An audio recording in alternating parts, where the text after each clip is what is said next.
Today we'll be giving a gameplay overview and review of the game Daedalus Sentence, created by Tom Bleys, Ian van Gemeren and Bart Waeterschoot, and published by Eagle Gryphon Games.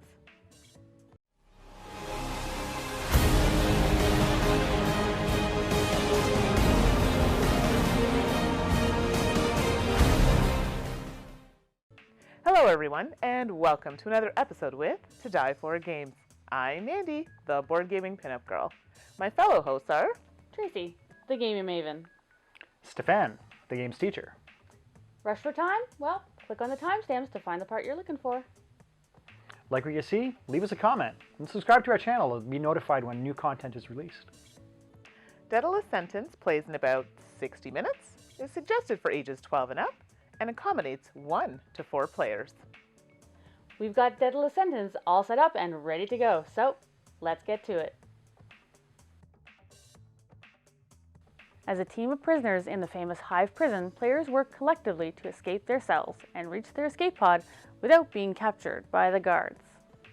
So Mandi, tell us, what's inside the box?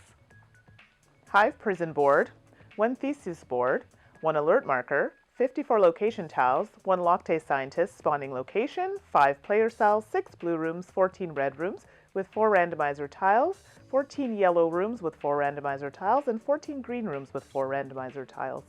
5 character figures, 5 character tokens, 5 giant character player cards, 20 action point cubes, 20 guard figures, 15 Minotaur and 5 Loctite scientists, 54 Hive cards, 13 Minotaur, 3 Loctite and 36 color rotation cards, 7 gate tokens, 3 special die, timer die, security die, and thesis die, and the rulebook.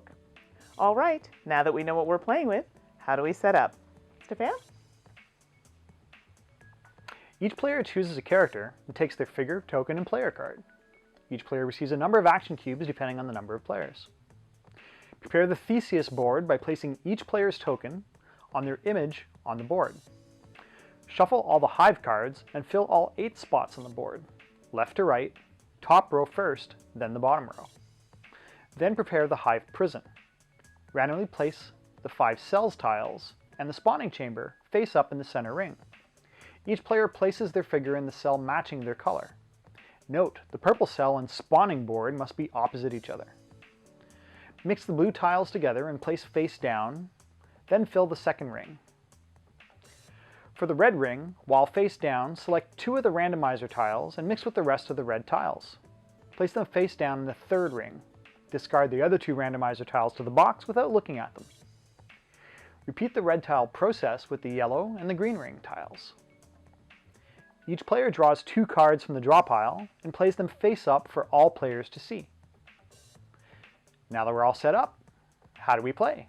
Tracy? Each round consists of 3 phases. Phase 1, update the thesis board and player planning.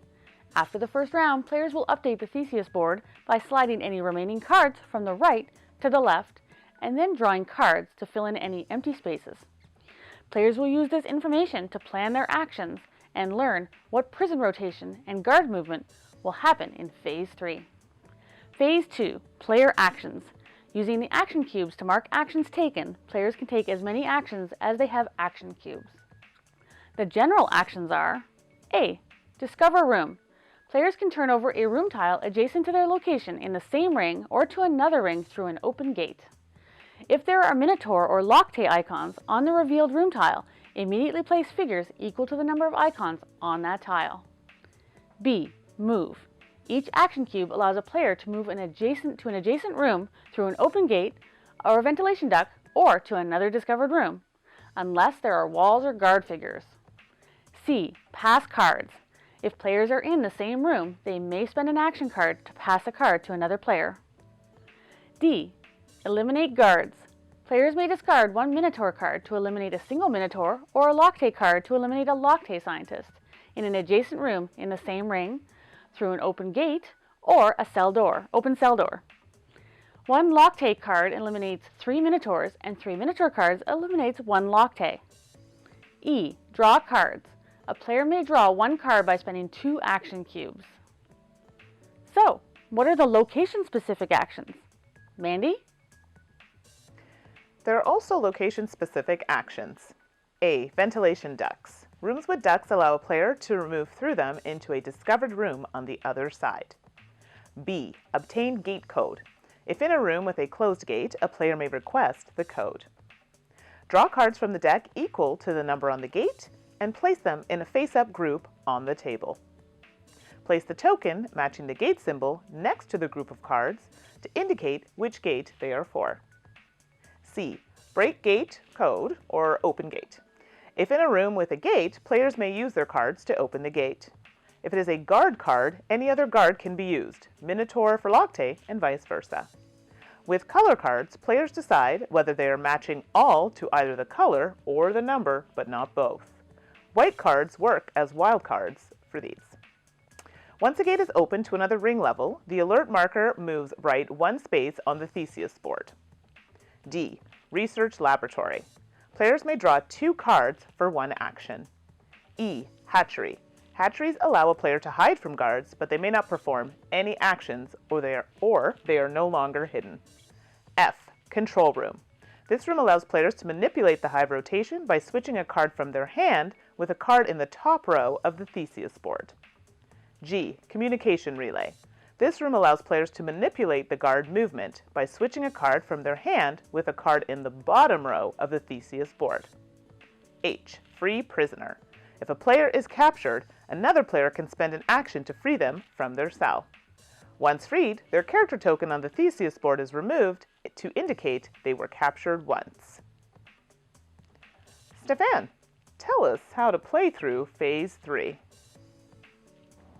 Phase 3 hive board actions, i.e. the bad stuff happens. Thesis activation. The alert token determines how many levels are activated. At each level, first the hive rotation happens, then the guard movement. The color of the card determines which level is moved, the number, how many spaces, and the arrows determine rotation or guard movement direction. Note, Minotaurs only move along their ring. All Locte move with each activated guard movement card, regardless of card color and which ring they are on. If a card on the board is a Minotaur, it spawns a Minotaur onto the board. Draw a card from the deck, and this card determines where and how many Minotaurs come out. If a card on the board is a Locte Scientist, a Locte spawns in a designated spawning area. If a guard moves through a room or lands in a room with a prisoner that is not hiding, that player's figure is captured and returned to their cell. Their token on the Theseus board is flipped over, and the character card is turned over until they are freed. They cannot perform any actions and lose all of their cards. Note, white cards are dangerous, as they move every ring or every monster, depending on which row in the Theseus board they are on. So, how does the game end? Tracy? The game ends immediately if all players are captured or a single player is captured twice, then the game is lost. If all players manage to make it to the discovered and unlocked escape pod tile, they win. So that is how you play Daedalus Sentence. So now we're ready to give our review of the Daedalus Sentence. So guys, what'd you think? Normally not a fan of cooperative games. This one had a really cool, unique mechanic that we'll chat about that I liked. I really enjoyed the gameplay of it. It had some really good tension, and I felt the game progressed well. We lost in the end, as you tend to do with a lot of co-op games, but I really enjoyed it. Yeah, I do enjoy it. I wasn't sure what to expect. I eyed it when it was on Kickstarter, but I really enjoyed it. I mean, I do like cooperative games, but I like the fact this one was a little tough. So overall, really good. So let's get to some other bits. Artwork and theme. What did you guys think about that? Very thematic, for sure. I felt the artwork was kind of darker, like the Minotaur and the Locte Scientist cards and stuff like that were nice and dark. The art on we'll talk about the quality components later, but the board, the concept of how they created those little interlocking pieces is really nice. So I liked how the rooms worked, and that was really cool. I did feel some of the room tiles, particularly the control room and the communications room, Right. They could have made those a little more distinguishable from a distance. Right. They have used the same color schemes, so it's, until you get used to it. Once you get used to it, it's fine, but until then, it's like, am I on that or on that? You have to look at, and you've got to flip over to the back of your player board to Right. see what the reference is. So other than that, I felt the game was well put together. Okay, that's good. I also thought the artwork and theme was overall really good. I really like the art of the Loctite and the Minotaur. I thought it was like nice detailing. So we're getting into quality of components later because it kind of ties in what I was going into. But overall, I thought the theme fit really well with the artwork. So overall, I thought that was really good. So we're actually going to jump into quality of components because I think we're going to have a little bit more to say here. So what did you guys think about that?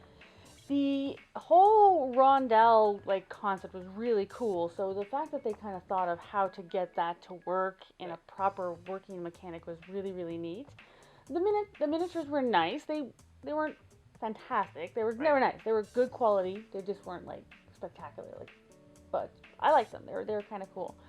For me, I was a big fan of the interactivity that the Theseus board kind of created, and stuff like that. So. I really like spinning the tiles around with my finger. That was a lot of fun. Did. I agree with Tracy. The miniatures are solid. They're good. I felt they should have been a little bit sharper, maybe a bit more detailed in certain areas, as I've seen in some other games. So other than that, overall pretty good quality, nice thick cardboard for the pieces, and definitely interesting with that round board mechanic that they've got going on there, so for sure. Okay, no, I agree with some of those points. Now, I did find the board, now, I guess we could talk about this here. The box is quite large, really large. And I get it because the board itself has to fit in the box with all the pieces, and it just fits. So I get that, but this is a really hard box to store.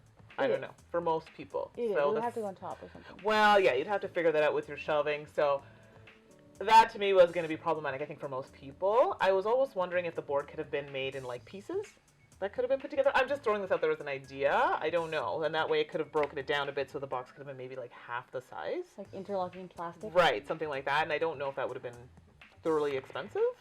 I think possibly one concern with the interlocking plastic, and I see what you're saying, and I don't disagree, but as soon as you have an edge where two pieces come together, as you're spinning those tiles around, you're going to have things locking up, right? Right. So that that's probably why. Yeah. So, okay. So that's something, I don't know, something to think about maybe if they do another edition, but that makes sense what you're saying. So let me see what else were they. The cards. So the cards overall I thought were okay. I didn't think they were too much one way, too thin or too thick. I mean, maybe it could have been a little bit thicker, but overall they were fine. I thought the pieces that went on the board, the cardboard, was good. I feel like there's something I'm missing. The miniatures. So for this type of game, for the price point, I thought the miniatures would have looked like some of those maybe Cool Mini or Not type of games, that level of miniature. And even, for example, I have Fury of Dracula, and I thought those had more detail than these did. I don't play a lot of miniature games, but I used to paint miniatures, so I know looking at these would be difficult if I wanted to paint them. It would be a lot of work to make them look like they had a lot of detail. So for me, I was a little disappointed with the look of the miniatures. So that's just my opinion. Let's talk about game mechanics. What did you guys think about that? I really like the whole spinning prison cell concept. That was, I've not seen that in any other game yet. Maybe there are other games with similar ideas, but this was the first time I'd seen it. And I thought it worked really well. The way they spun the rings around to move the tiles, and then the guards would move along the rings. It really added a lot of tension to the gameplay, and you're like, oh, you're trying to plan your actions because you see the cards that are out on the Theseus board, but if you don't interpret those properly and then you make a mistake, you wind up on the wrong tile and a guard catches you and you go back to your cell. Right. Mechanically, I thought the game was really strong. Right. For me, the one con I would say about the game mechanics, which of course I just lost it because it's not a big con, so my brain's like, it's not that important. I'll come back to that. What I did like in particular was how I would recommend everyone play, once you know the game mechanics, play at the same time. Right. It took us a lot longer to play it because we're kind of watching everyone else play, and it was helpful, but it definitely took a lot longer than it probably should have. We didn't get a chance to play any of the enhancements, which really made the game even more going on. Right. They had 7 different difficulty enhancers, which was kind of cool. Yeah. Make considerably more difficult, some of them, what we were reading through and stuff like that. So it's got a lot going for it, game mechanics wise. It's got a lot of replayability and a lot of things to make it more challenging if you're trying to make it harder. Although I don't know, I found it pretty hard to begin with. But that's just me. I do think I would have liked have we played with one of the other variants to the game where the cards, I think it was the cards on the Theseus board were turned upside down. So basically you face down. You couldn't see. plan ahead. Yes. Really. Right, so I thought that would have been kind of cool, but I'm that type of game player in general. Someone who's a planner may not necessarily like that, but to me I thought, ooh, that'd be kind of fun, but a surprise. So the game mechanics were really great. Like all of the things you mentioned, I thoroughly enjoyed. So I thought that was a neat idea, so I don't really need to add more to that. I did find my con. Oh, there we go. So this was and I'm not directionally challenged. I'm pretty good with direction. But the cards sometimes we all literally we would see us all going Yeah. arrow. Okay, this way. So we're trying to figure out on the direction on the card to say turn clockwise or turn counterclockwise. You'd think it would be intuitive. It's not that intuitive once you're starting to play the game. You're like, wait a minute. It takes you a minute to figure out the direction. And I could not turn due to my nails. They're not even that long, but it did not work for me. So I know these two got to, they had the finger for the spinning. So any similar games that you guys can think of off the top of your head? Somebody said they knew a game with a similar type of spinning mechanism, but Really? not one that I've played. So. Well, Tolkien has a spinning mechanism, but it's nothing like this game.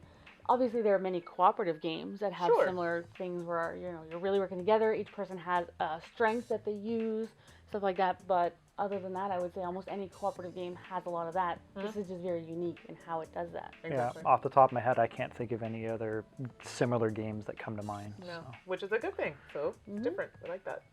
So final thoughts. Go down the line. I think it was a great game. I enjoyed the game. There was a lot of tension. There was a lot of good strategic choices to make. For me, the big con here is that the price point is pretty high. Yeah. I'm not sure what it is in American dollars, but up here in Canada, the game's retailing for just under $200. When by the time you add tax and shipping, I mean, that prices it outside of the reach of any but the most serious hobbyists. Absolutely. Right? So, great game, not going to be mass market appeal just based on the price factor alone. Yes, I agree. I'd be willing to pay about $100 for this game, which I know it's got a lot of really cool mechanics, and the rondelle probably cost a lot to make. Did it cost $200 for that? I don't know. The game is awesome, so I definitely don't want the price to say that the game isn't great. It's just the price is pretty steep. But game mechanics, the whole game in general, I really enjoyed it. Yeah, and I agree with everything that you guys have said. I enjoyed the gameplay. I was surprised at the short gameplay they had listed on the box. Like for us, it took longer because we were doing it turn by turn to kind of see because we're reviewing it. But I think it said 45 to 60 minutes. I think it would be a very different game. Yeah. And I'd have to try it to see if we did it simultaneously. Right. The resulting game the experience would be very different, obviously. Right. And there are things like the timer dice and all the other enhancers that actually force you to be quicker. To be faster. So yeah, be curious for when we do that. So maybe at another time we can add on to this review by trying some of these and give you a bit of an update. But overall, really liked the game, enjoyed it. Again, I agree on the price point. It's a little high for the average. So I think in the $100 range, I would be all over it. Storage-wise might be an issue, the size of the box. But overall, gameplay mechanics was different. It was fun. Really, really enjoyed it. So I'm looking forward to playing with the rest of the variants. So that's it. You guys want to add anything to that? Nope. All good. Good. All right. So that's it for today, and we'll see you next time. Bye. Bye.